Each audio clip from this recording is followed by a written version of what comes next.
Doha will be hosting their third 2025 Doha Diamond League competition this weekend.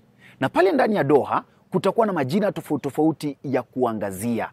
Jina la kwanza ambalo litakuwa linaangaziwa pale ndani ya Doha ni mwanadada kutoka kule Jamaica ambaye anakimbia mbio za mita 100 ambaye anajulikana kama Shelly Fraser. Kumbuka Shelly Fraser mara yake ya mwisho kushiriki kwenye hizi riadha ilikuwa mwaka wa 2021 na aliweza kushinda riadha hizo. Mwanariadha wa pili ambaye pia atakuwa anaangaziwa zaidi ni mwanariadha kutoka humu nchini Kenya wa mbio 1500 ambaye anafahamika kama Faith Kipyegon.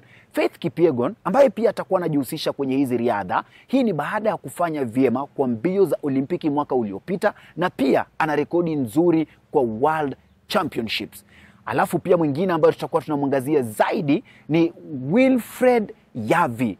Wilfred Yavi, after competing very well last year in the Olympic Games kule France ama Paris, pia naye atazidi kuangaziwa zaidi na atakuwa mbioni na wanariadha wenzake. Huu tunamzungumzia mwanariadha kutoka kule Uganda, Chemtai sawia na Faith Cherotich wa humu nchini Kenya. Kwa hivyo hizo ndizo majina ambazo zitakuwa zinaangaziwa kule ndani ya Doha. Jina langu ni Ambunya Kingsley Brand na hii ni Pulse Sports Kenya.